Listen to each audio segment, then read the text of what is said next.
Good evening. Welcome to the City Council special meeting for September 11th, 2017. We'll call the meeting to order. The roll call, Ms. Dixon.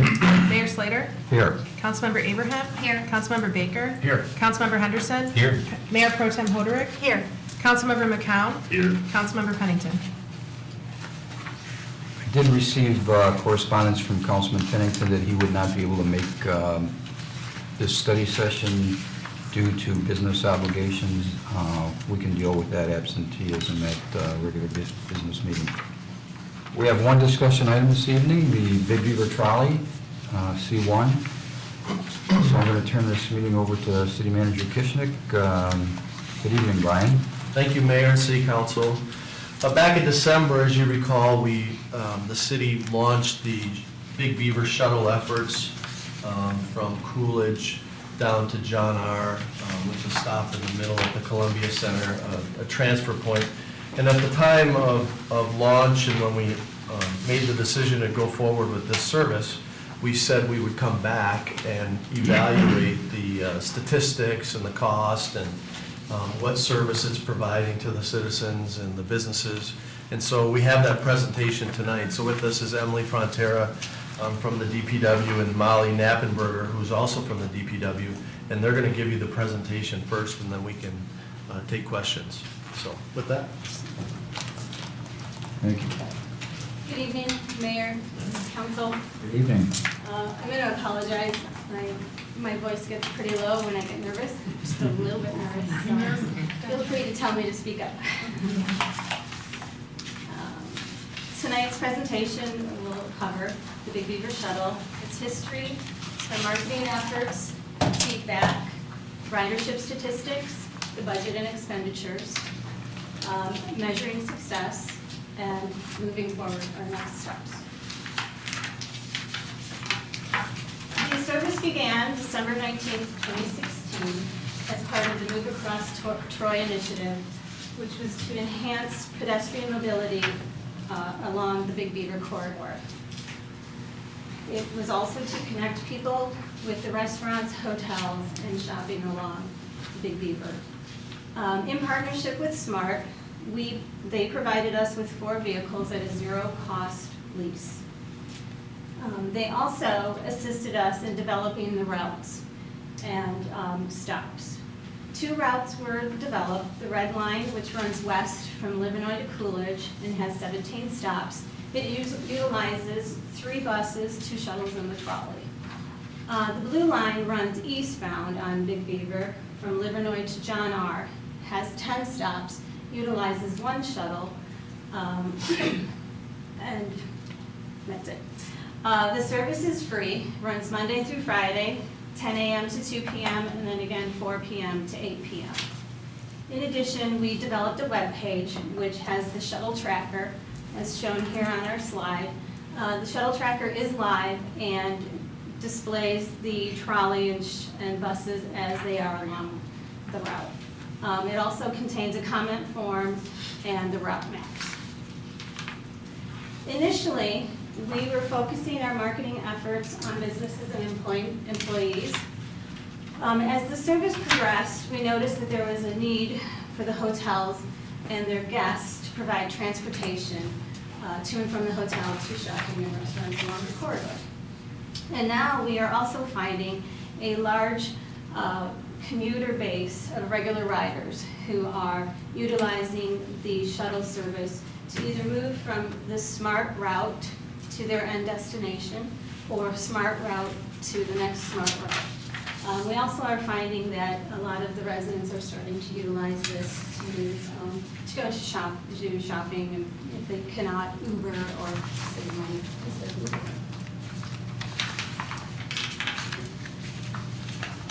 Our marketing efforts also evolved as our audience target. We began with press releases and articles that were printed in the local papers, such as the Oakland Press and the Troy, Somerset, and Troy Times Gazette.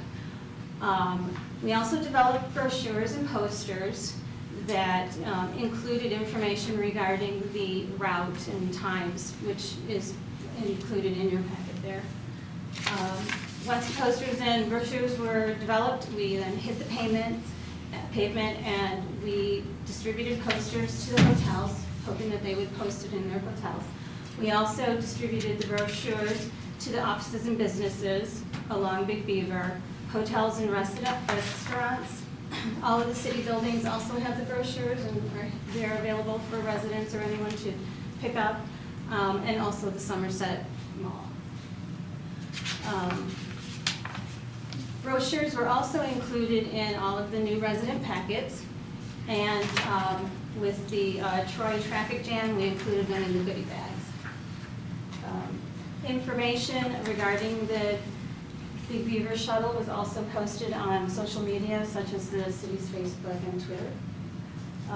And we also attempted to partner with restaurants up and down the corridor, except we did find that it was difficult. A lot of the restaurants did not respond. They were not able to make the decision. They'd have to take that request up forward through corporate. And then they also requested statistical information as to how many people are going to come, what type of discount, how are we going to benefit, which I just couldn't provide to them. So unfortunately, that did not work. We also are now, we've done special events like the Troy Traffic Jam, where we provided shuttle service to the people participating in the events, and we also are providing the shuttle service for the Troy Days. It'll be available for all 4 days, so come and visit.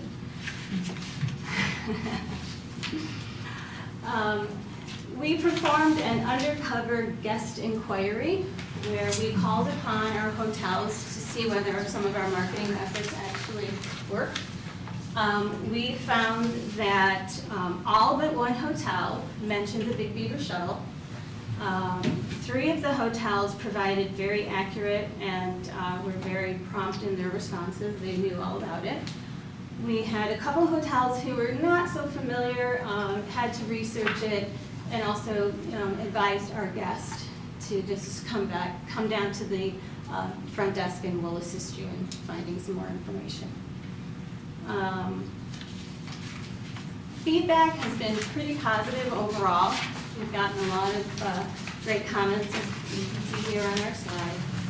The complaints tend to center around the limited area that the shuttle services and some of the stops that go to the aquatic center. Why can't you take me directly to the library or to the Oakland Mall? We also received requests to extend the shuttle service to either start at 6 o'clock or to go later into the evening, maybe perhaps even service the weekend. Total passengers from December 19th to September reached 6,300. As you can see, we have had a nice increase along the months with a nice big jump in August. We also found through our tracking of the riders that the Red Line is very, very popular, and the evening Red Line is extremely the #1 out of all 4 shifts that we have.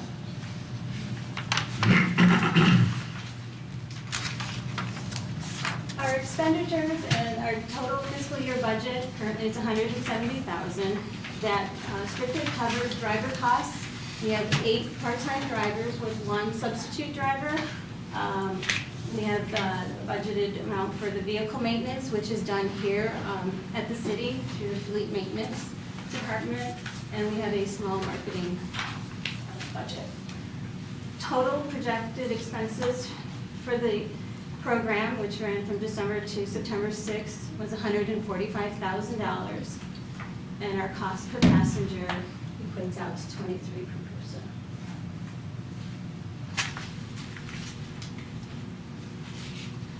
So how do we measure our services success? Is the program successful? In thinking about that, I asked Molly to research similar systems and to look at other communities and cities to see how they measured success with their system and their trolley system. So I am going to pass the clicker on. Molly, thank you. So in the course of my research, I found that other cities measured success not just in rider numbers or expense statistics, but in whether or not they achieved the goal that they had set out to. So one of the cities I looked at was Savannah, Georgia. It, similar to us, operates a fixed route system that's free to ride.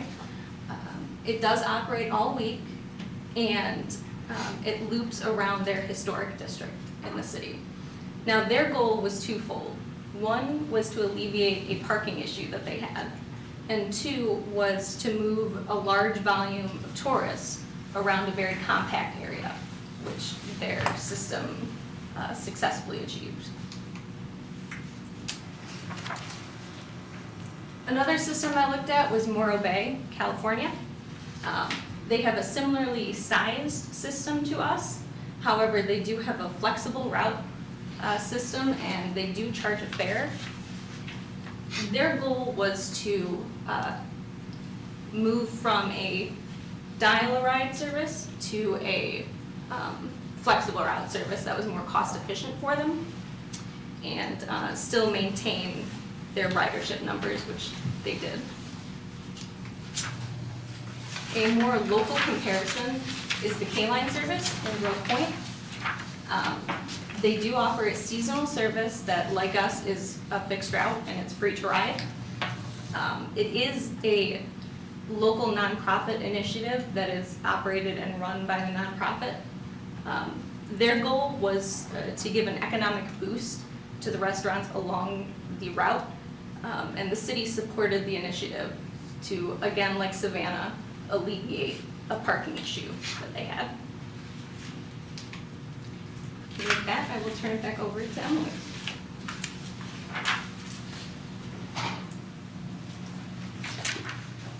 So, where do we go from now? Our next steps. We've listed 3 options. Number 1, we can continue the service under a trial period with a 3-month extension. 2, amend our current service. And 3, eliminate the service.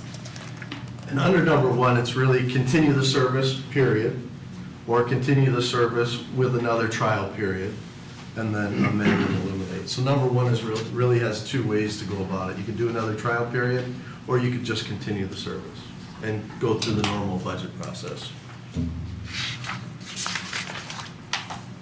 That's it. I'll be happy to answer questions.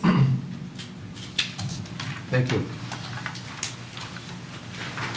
This is budgeted through this fiscal year to June 30th of next year, correct? Right. I'm sure we've got some questions for staff, and I know that Councilman Baker is the one that initiated to have this discussion earlier than was originally scheduled. So Ethan, I don't know if you want to go first, or Sure. I can. I feel somewhat responsible for helping start this initiative. I know Mayor Pro Tem Hoderick, when we were talking about the move across Troy, and we talked about the shuttle, and I think you were the first one that actually said a trolley would be pretty cool to do. But if I could just make a couple of opening remarks, because I feel a little bit responsible for this somewhat. And I've always tried to be a positive proponent for this. I've been a little disappointed in the restaurants, hotels, and those things that I was looking more for a public-private partnership, but I think I've found that that's going to be hard to achieve until they know whether we're going to do this full-time or not. And I think that is one of the problems that we are running into, is that there's this air out there of, I'm not willing to jump on board, or I'm not willing to invest dollars into this until I know whether it's going to take off permanently. And I think SMART's also looking at it in that respect that, I think at least I would hope everyone would agree that if we had all vehicles that look like the trolley, that I think it would be, the numbers would be up more. But having said that, I just want to say that when I went in, I think had I known that it may get scrutinized by how much the cost was per ridership, I might have proposed a different initiation into this, because I looked at it much like what I just heard about Savannah and the other cities is more of a service. I always feel that the cities we don't go into business. We're a service provider. Not everyone uses the aquatic center, and if we went and found out how much each person cost for that, or, I think a really good example is we spend a lot of money on our parks. And if we broke that down to a cost per person, I think it would be a surprising amount. And I looked at this as a service that we would provide along the corridor, the Move Across Troy initiative, and not look at it in the dollars and cents. Look at it, what our goal, I thought, was to see if this service was something that would work and would be something that the businesses, the restaurants, the offices would embrace. And as I said, I don't think we're going to get that embrace until we either make a decision, yes, let's do this full-time. So having said that, I sat down with one of the workers and I had a conversation to try and get an insight into what the workers and the drivers saw. And, the person that I met with talked about intangibles. Talked about, and I felt the same way. I'm not sure you can put dollars and cents on some things. There's intangibles. There's a gentleman that's disabled that uses the shuttle service or the trolley almost on a daily basis, and there now are workers that are using the shuttle set to get from their SMART stop to their work, and those are some of the intangibles that I'm not sure you can measure.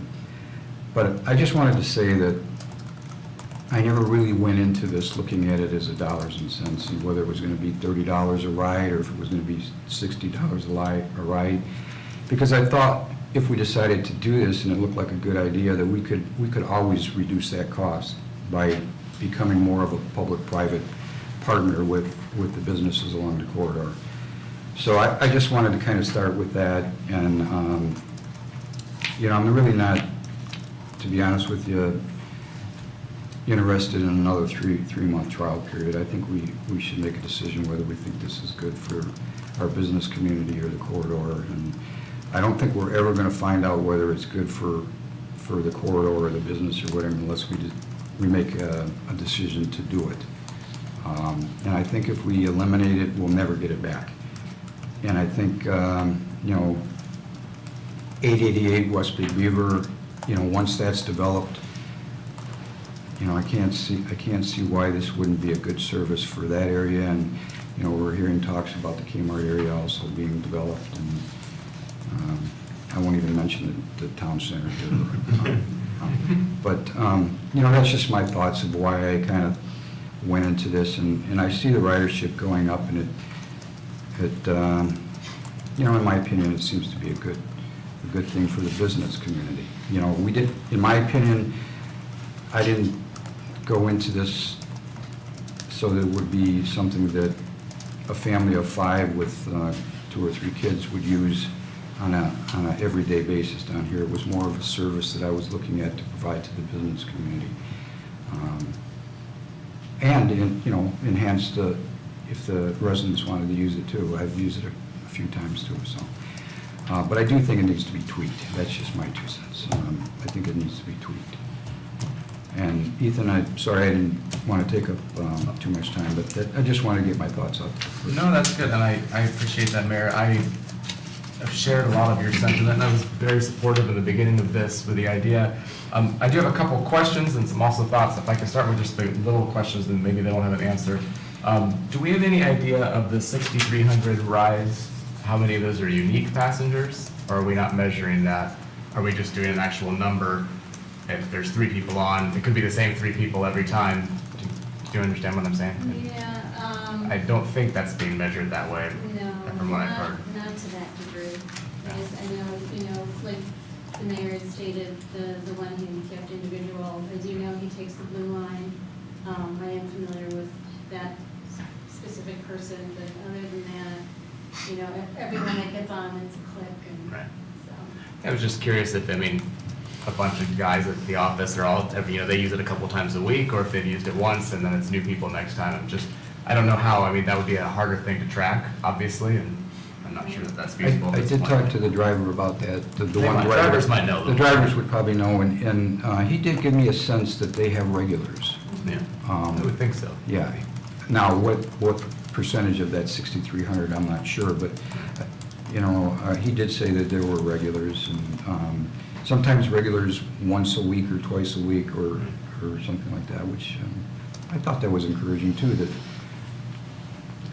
Well, and That it's not depending just, on, yeah. That is the great service aspect of it, like Right. you were talking about from the city's perspective, and it's now hard to take away that from somebody who's gotten used to using it, and that's something we have to face. But I guess a broader question I have is, you were talking about, Emily, you did a great job, thank you, and Molly too. It's a clear presentation. I think it was nicely balanced as well between good and bad and ugly potentially, and I think makes it a fair presentation, and I appreciate that very much. But do we know what our goal is with this service? You talked about the goals for the other measuring the success with the K-line especially, and I don't know if we've talked a lot about, other than the Move Across Troy initiative in general. Obviously parking's not a goal we're trying to alleviate. We've got lots of parking on Big Beaver. It's not about tourists as far as I know, but do we know what, I think if we knew what our goal was, it might be easier to tweak it if that's what we're going to do. Or maybe we already do and I'm not sure. Yeah, so number one, that's why we're here tonight, right? And that we wanted to try the service, and I'll get to that in just a second, about what our goals initially were, but that's why we're coming back tonight, seeing who's been using it, what the components are, and what our goal should be as we go forward. But remember, the goal originally was to move people across Troy, Big Beaver, right? So from one end to the other without getting in a car at different times of the day, typically the higher volume times, lunch and dinner, to reduce congestion and to allow people a non-motorized way to get around Big Beaver. So from south to north, we're doing things, and this is from east to west, west to east, to move people across the Big Beaver corridor. That was the whole purpose. That makes sense. I guess if I can give a little commentary on that. The north-south, I think, is a bigger challenge, and that's the harder thing to do, but plenty of people are moving east-west already in their own cars, right? It's not like we have an area where people aren't going. Well, in a non-motorized way, they're not, right? Remember, we brought in the consultant from Chicago, right? I forget his name. Rocky Laverne. And he did the report that says, people need a way to go from east to west, west to east, right? And it was an issue because it's such a long corridor. And the trolley was one thing because you had the sidewalks, right? Right. You're not going to put bike lane, well, maybe you are going to put bike lanes in Big Beaver, I don't know, but seems not as likely. But that's how, this is one way we could move people. And that was one of the things he talked about.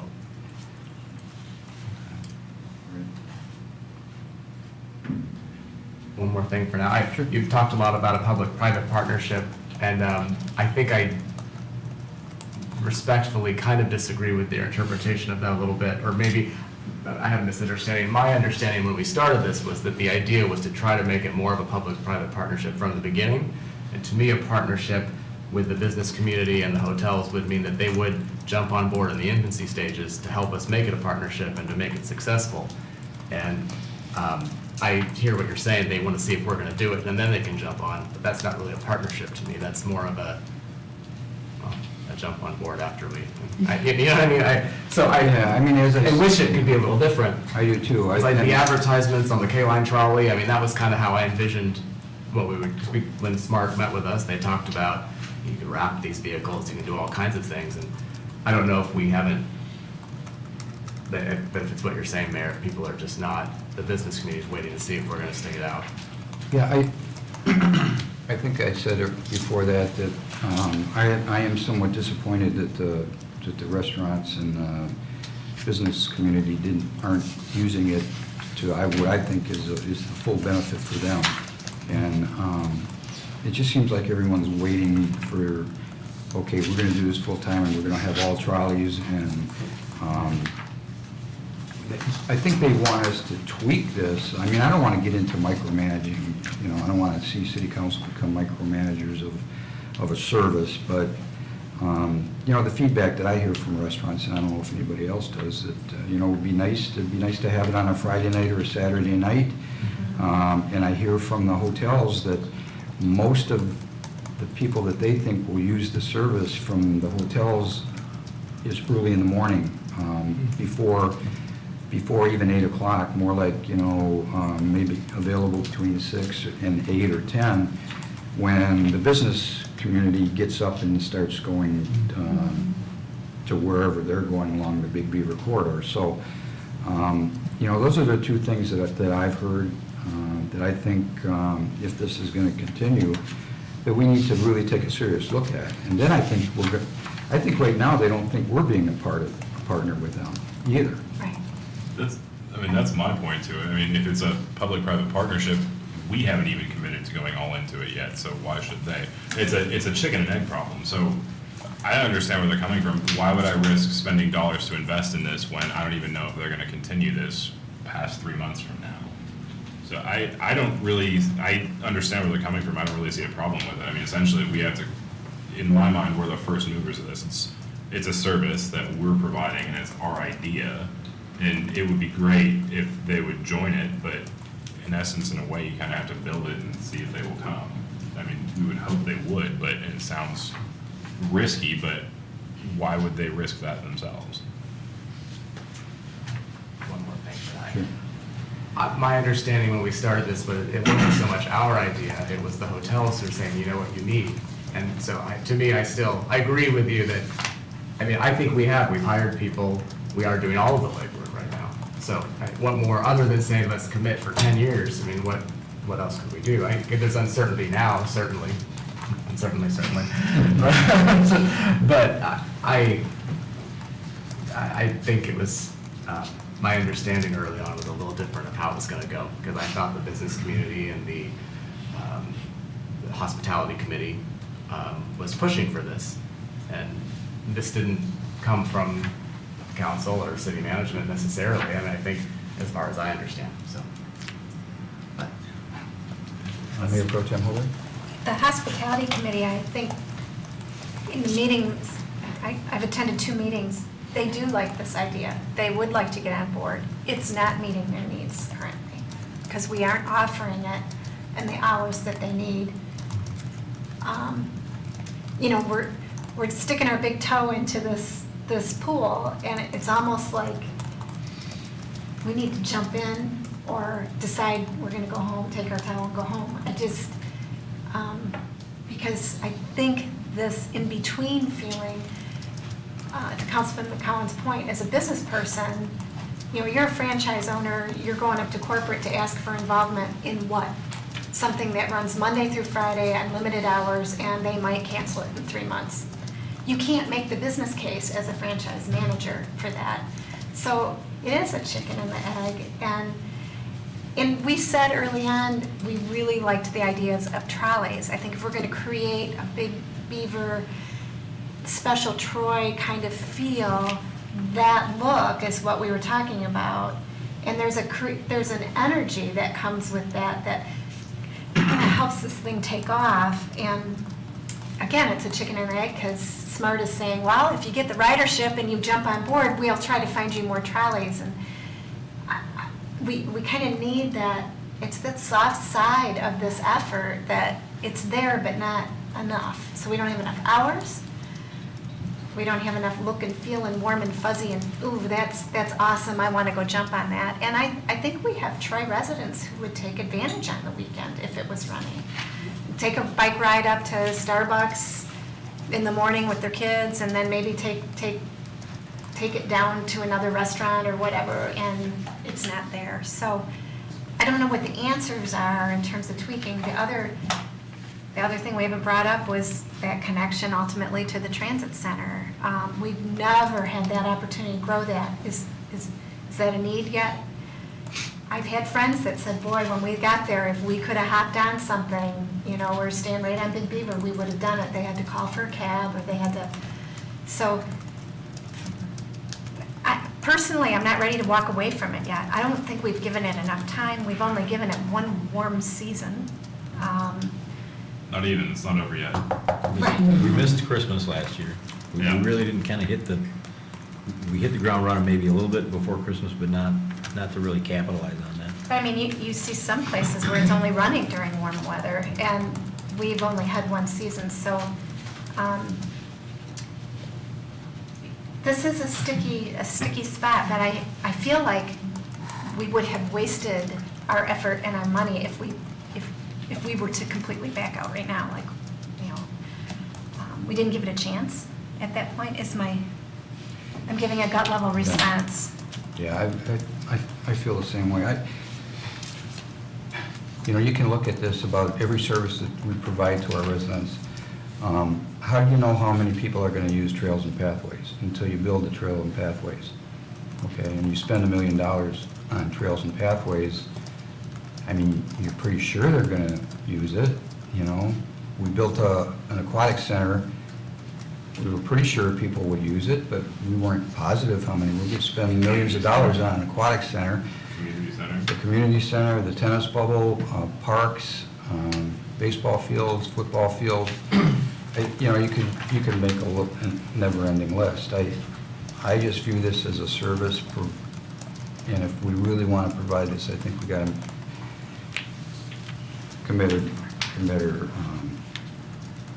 We're always going to be questioning. Well, if we do this for another 3 months, we'll come back after 3 months and say, well, you know, if we would have only committed everything, how are we ever going to know unless you do it? That's just my 2 cents. Councilman Henderson. So the few things that really kind of pop in, and thanks for the report, this is helpful. So in July to August, we had a 50% increase in ridership in 1 month. So is there anything that we did specifically in that period of time that made that spike happen? I hired Molly. But hold on, that's not a joke, right? I mean, that's funny. She was, started in May, yeah. and she created the posters, and literally she did hit the pavement and went door to door and passed out the brochures and, you know, tried to market this as much as possible with our limited, you know, budget and our limited amount of knowledge in marketing. So, yeah, you know, and we attempted a couple different things. Like, we called all the hotels, and we did the hospitality committee, we presented to the DDA, did the Troy traffic jam, so. And is that an ongoing effort? So from here on out forward, this is going to be kind of the mode of operation for the trolley, right? Okay, so the other thing that kind of glares is, as you look at the 3 models that you pulled out, the 2 cities comprise mainly of tourists. We're not that, right? So we have to really kind of go to Grosse Pointe.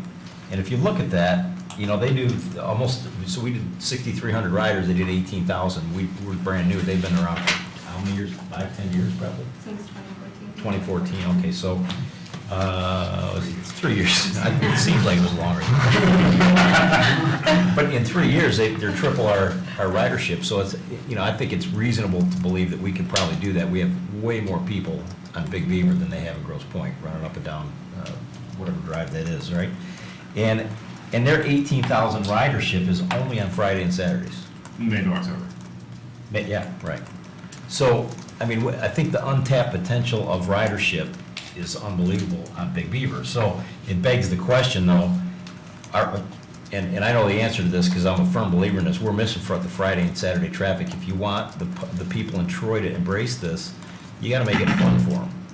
And if they're going to bring their families down, or heck, 3 or 4 couples jump on the trolley and do 2 or 3 bar hop stops or whatever, you know, that's an enjoyable evening, and people in Troy can really wrap their arms around it. So, do I say kill the afternoon traffic? No, I think you need that too, because that's 6,300 riders.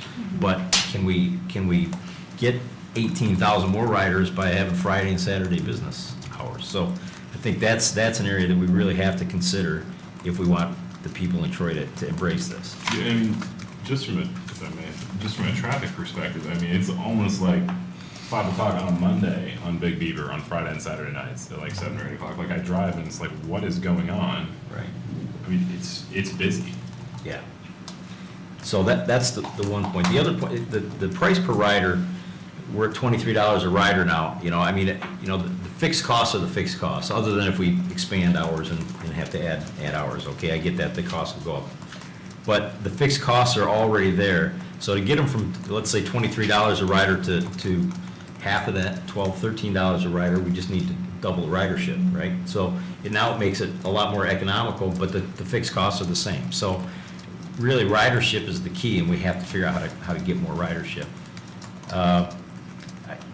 Alluding to the mayor's point, you know, about the 888 building and potentially the Kmart site, we may be, and I've said this all along, we may be 5 years premature for this just because of the future development along Big Beaver. And Big Beaver is never going to be a walkable community unless we embrace trying to bring walkability to Big Beaver.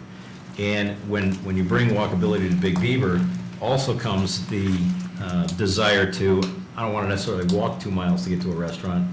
The trolley would be kind of a cool, better alternative for me. So yeah, I know I wouldn't want to, even if there was a restaurant at the end.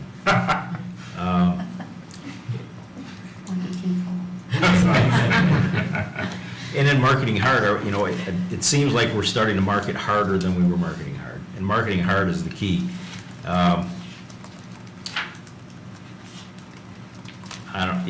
Is that, I mean, we need more than that. And we, you know, looking at the advertisement on the Grosse Pointe shuttle, you know, we can sell this to the business community. There's no question in the hospitality committee that there are people that would be committed to doing this. Again, if we get behind it and push it and make this something that is desirable for everybody. So not just the 6,300 that are using it now to go to lunch and back. So my thoughts. Councilwoman Abraham. Looking at the data on the total passengers, I mean, it's very clear that we haven't hit a steady state yet. I mean, there's still growth, there's still opportunity. It hasn't flattened. I know you said you couldn't break down how many were regular riders and how many were one-offs. But is there a way to count the clicks at each stop when they're picked up? So in other words, can we, you know, identify, you know, looking at stops 12, 4, and 17, which align with the hotels, see if that's, you know, 30% of the ridership is coming from there or 50%, and really target those stops that are having a high percentage of entries and work with those businesses or hotels to say, what is it that we could do better and leverage that. I'm seeing the opportunity maybe at first with the larger businesses, you know, like the Columbia Center, for example. That's where parking is going to be more difficult. As big as those parking lots are, no one wants to lose their good spot in the first row. You know, so it seems to me that maybe that's what we target first. Understand what they're looking for versus maybe a hotel, because the hotel may be looking for weekends, whereas you know, the businesses might be looking for more frequent stops during the line, because if you've got a 1 hour lunch break, you don't want 30 minutes of it being waiting for transportation. So that was my long way of saying, do we have that type of information? Currently, we don't track it that way, but we can modify it to do that. I can ask my drivers. They're very motivated to keep this going, and they would probably be able to give us that information. I mean, that's how we kind of evolved our audience, is through the feedback from them. They're telling me that, hey, we're going to all of these hotels and we're picking up a lot of people, and this is where, you know, this is where a lot of our people are coming from. And then, we go to, continue to talk about the commuters and our regulars and trying to determine which way our ridership is coming from. So, yeah, we could probably, for sure. And you bring up a good point as far as like audience and targeting, because it's a lot, we started with a target audience this big, and it would be, I think, more beneficial if we targeted an audience here. Like you mentioned, if it's the hotels, if it's our target audience, that's where we can concentrate our marketing efforts on. Or if it's the business community like Columbia Center, because we've done everyone, and that was the extent of our effort, is everyone. If I could just tell you a little bit about the conversation that I had with one of the drivers, and I'm not saying that he represents all of the drivers, but I think if we're trying to let administration know some of the thoughts that we have about maybe tweaking and doing some things. I already mentioned the office hours, earlier. The hotels are saying earlier, they need it earlier. They think it would be great to have just a trolley as opposed to, they think it would increase ridership if it was 3 trolleys or 4 trolleys instead of 1. And I think whenever we use the service to supplement something else, like we're saving Troy Days almost $6,000 in their budget by providing the trolley. They want the trolley, they don't want the smart bus. So I think we all recognize that there's probably a need for that.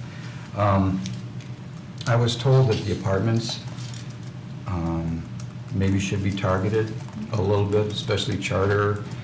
We have a lot of residents that live in apartments now that really don't drive. Our demographics with the apartments, especially along the corridor, they think if we did something with the apartments that it would increase ridership also.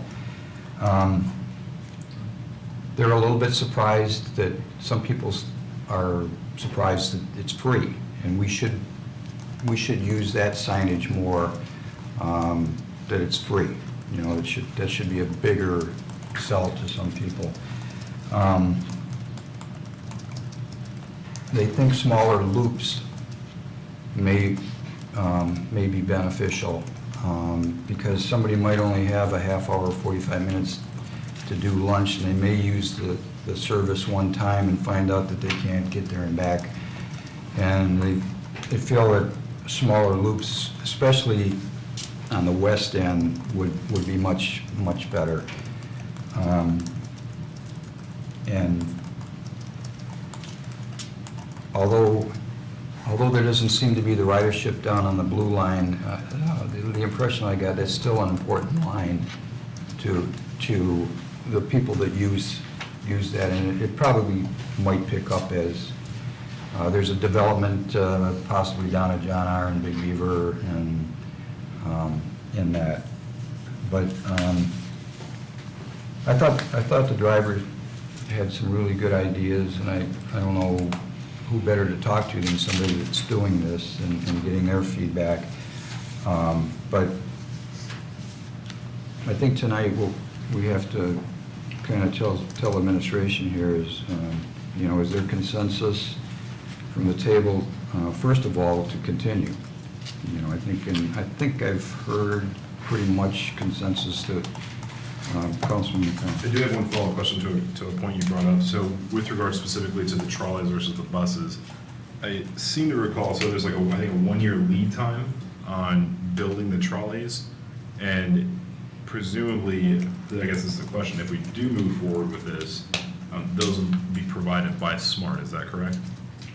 Correct. Okay.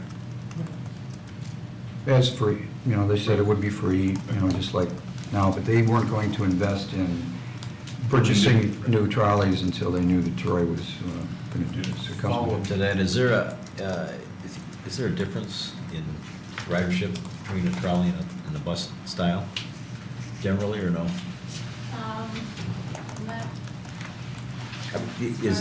Does the trolley have more riders than the bus? I can easily, I have not computed it that way, but I can get those figures. I would lean towards no, because we have more shuttles than we have 12. So, But we so the can- question to that then would be, if it doesn't make any difference, does it make a difference having the trolley to get a bigger audience Yes. out of those buses? Well, yeah, you can, the shuttles can only hold or transport 14 people maximum. The trolley, you can fit in as many as you want.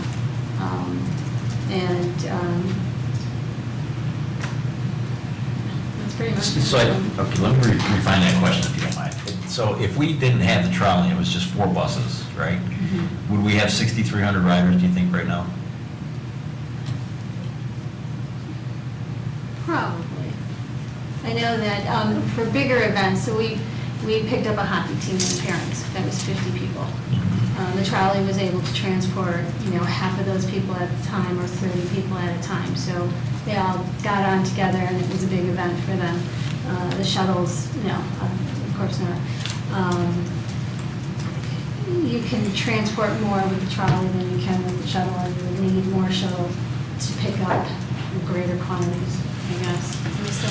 You understand where I'm headed? Councilman Henderson, yes, the answer is it's gonna depend on what happens, right?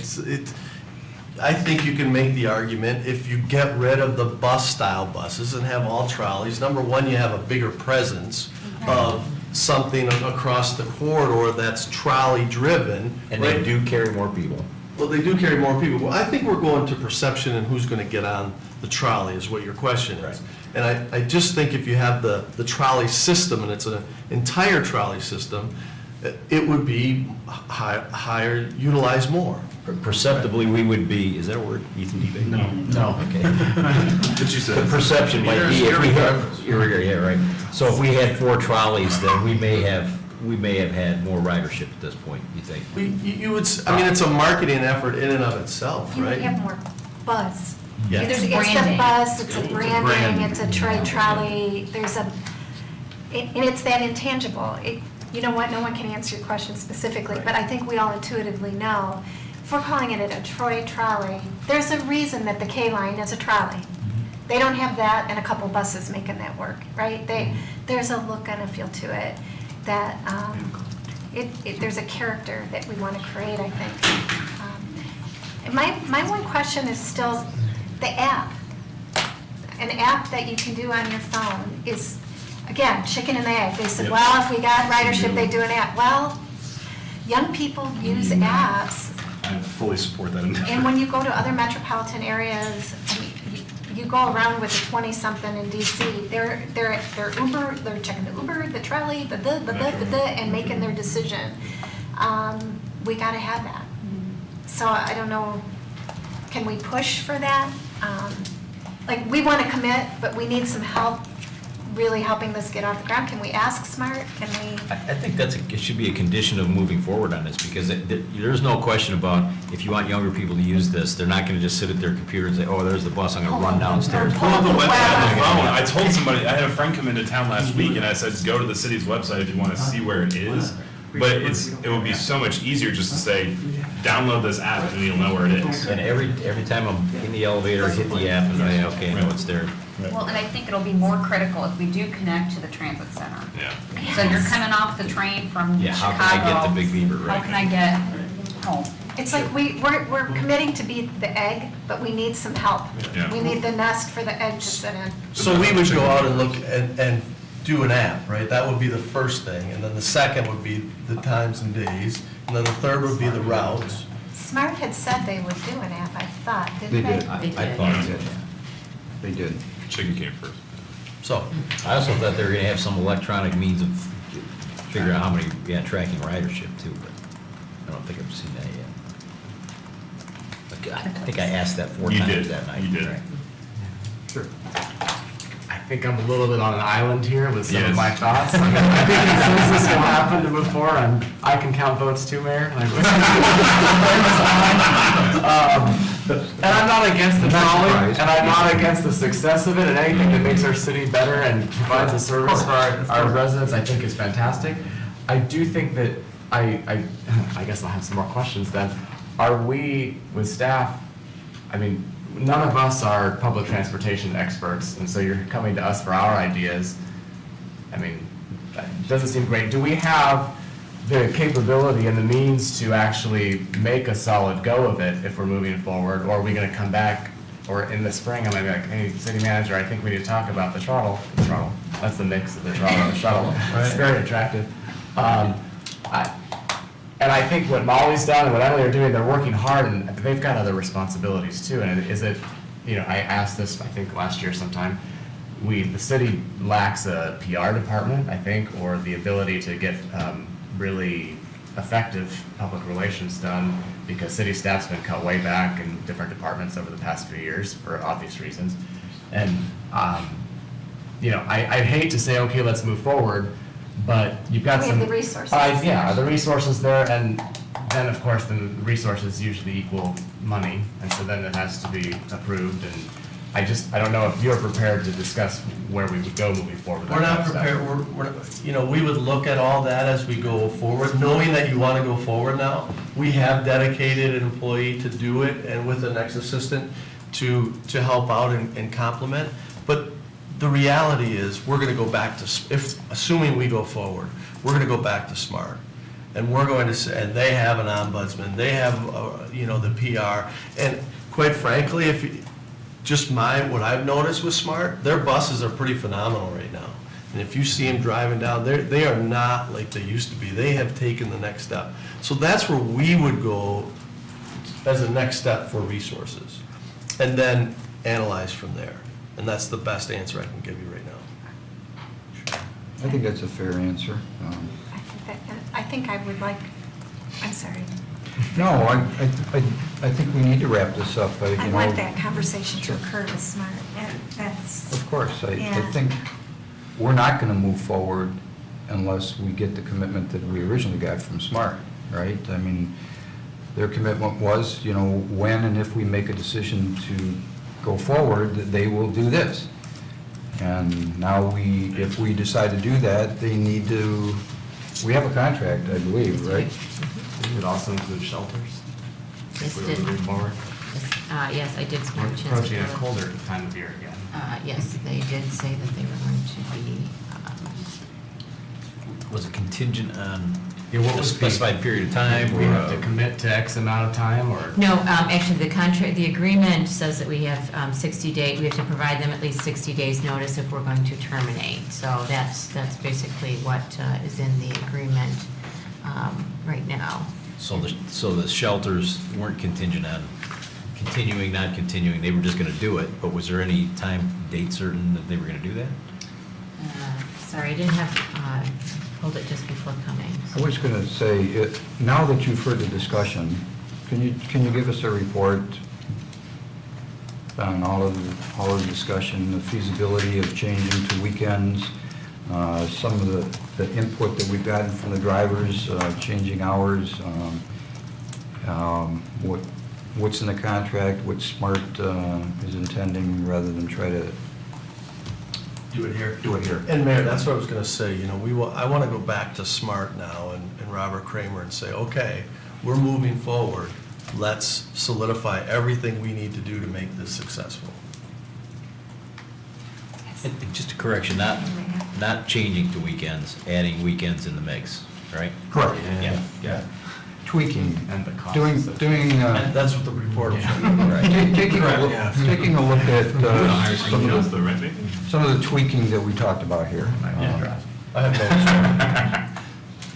And then we can give Lori an opportunity to, Yeah, there's not much in the agreement. I mean, it's more of the proposal that was Right. attached to it. And again, it's more of a discussion with SMART. I mean, they did commit to an app as part of the enhancements, potential collaborations and enhancements. And so we just need to discuss it with them. We're ready for potential collaborations and enhancements. Not potential anymore, any other comments? I think we've given a pretty good overview of how council feels about it. Almost all of my input comes from the restaurants, the hotels, the drivers. It's not really my observations, it's from people that potentially use it or are going to use it, so. Any other comments from council? Couple weeks, a month? Yeah, I mean, I think give us a month. Give you a month, okay. Sounds good. At a minimum to talk We'll to have Smart. September numbers. We'll have September numbers by then too, right? Troy Days, baby, it's gonna make it go right up. Yeah, about Troy Days.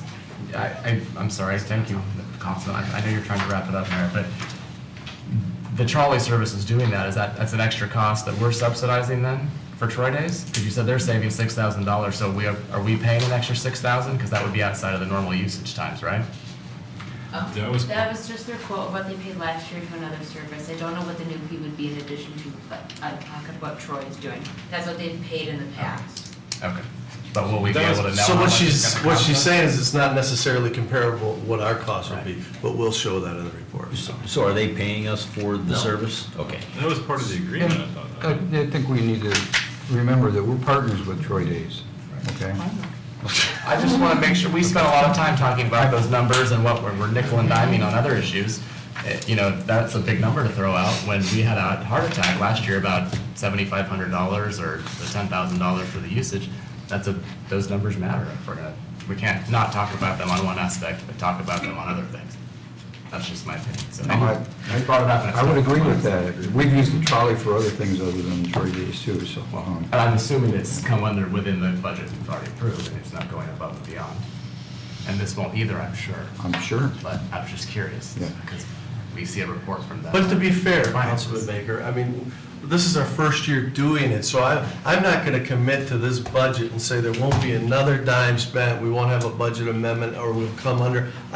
We just can't commit to that. We have to go through this and learn what the real costs are. Especially if we want to increase, Friday and Saturday, if we want to increase in the morning. I recognize that, Yeah. for sure. But I think when we're talking about cost per rider, it all plays together. I mean, those numbers do matter. You know your annual cost, and you divide it by the rider. At one point or another, we want to get to a point where we say, okay, what's effective for this, right? Is it $7 a rider?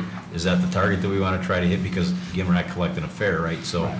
we want to make sure whatever that number is realistic. If it was $30, that's one thing. If it's $7, that's but we don't know that until we have some time under our belt. Yeah, well, what's the metric we use for that? I mean, like $30 sounds really bad, but $5 sounds great, but it's $5. I mean, what's the metric? What's the measure for that? And again, it gets back to the mayor's point from earlier is, you have to think about this as a service. But there's a lot of services we've cut, you don't pay for that we could always pay for. And you there's still folks have in to the city have- who don't use the trolley, but would like to have additional services, so. And you still have to have a measure, because let's say 3 years from now, we're kind of clicking along, and, we're used to $7 a rider, and all of a sudden that cost bumps to 15, that's a measure. And, what did we goof up there? Right. Right? That's an internal metric, though. I mean, there's no objective standard where, like, this is the good standard for how much per rider should be. Right. I really don't think we should get into that kind of stuff personally. I really don't. I can sit here and argue with you about,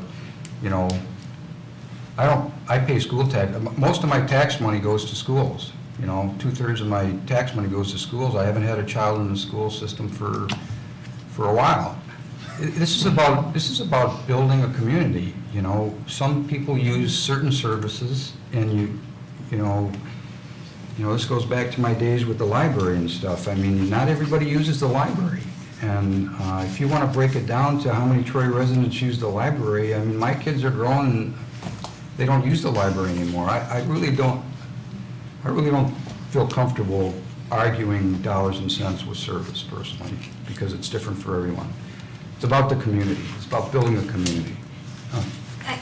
I think you're asking Councilman Baker the right, kind of quantitative, statistical questions.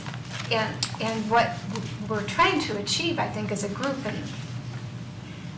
is that whole picture of this. There is that soft side, that qualitative piece that is about community, like trees. And, it's just... Wild animals. Now that you brought up Wildlife. But we're at a juncture, and I think this was a good timing for this conversation, to say, success looks, we're trying to get to it, what success looks like, I think, is this conversation. And it could be just a straight up dollars per rider. I don't think any of us sitting at the table thinks that that's going to be our measurement at the end of the day. It is this bigger picture of community and what it can achieve for Big Beaver. We haven't fully leveraged SMART ourselves to see if we can get to what success looks like. And, we have a little bit of a vision.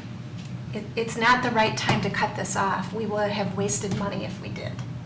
And, but I think these are all great questions to be having, and then it helps give that direction, and let's let this ride, pun intended. I'm all for building community, that's why I'm on council. I But know. if nobody went to the library, we wouldn't fund it, regardless of community. Absolutely. That's my point to this, if nobody's using the trolley. So they're apples and oranges by far, and that's a hot button issue, obviously. But And if we give them this enough time.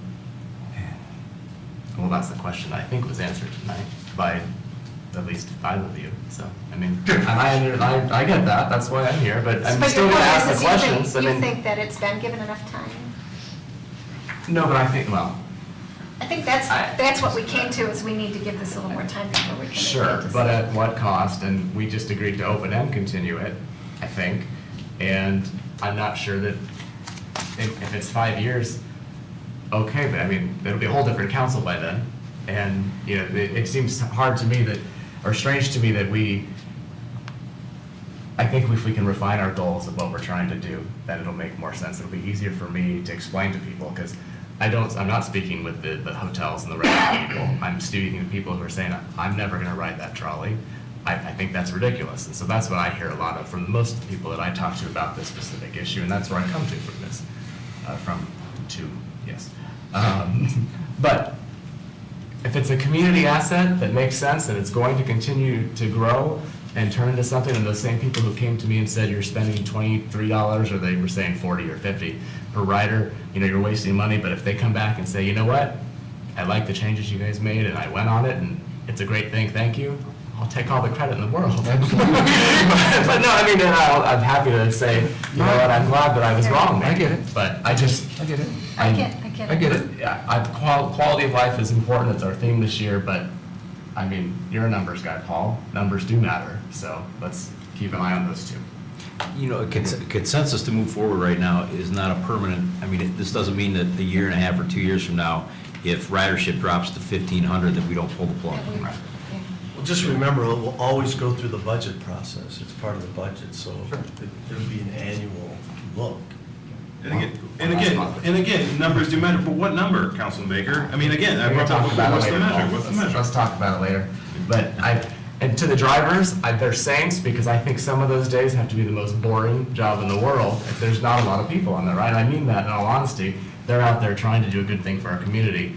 And I bet they're thrilled when there's people on there and they can have some interaction, because when an empty bus to drive is not fun, I would imagine. So thank you to the drivers. The driver that I talked to said that, when this first started, he had days when he had no one. He says, I haven't experienced that day for a long time. That's good. So, Okay, one Sure. last question. So, I know this is, we've talked about, are we letting this go, with an indefinite endpoint? Are we gonna reevaluate in a year? Maybe we can get reports on I don't know what the right number is, monthly, quarterly, maybe it's quarterly basis, to just kind of keep our eye on things and keep it in front of us. Maybe that will help get some level of comfort, if that's possible.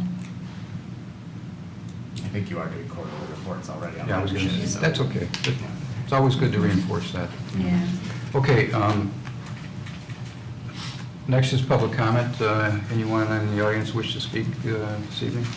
I think I'm here first. You go first. Okay. Having seen none, thank you. We are adjourned. We'll see you at 7:30 in the council chambers.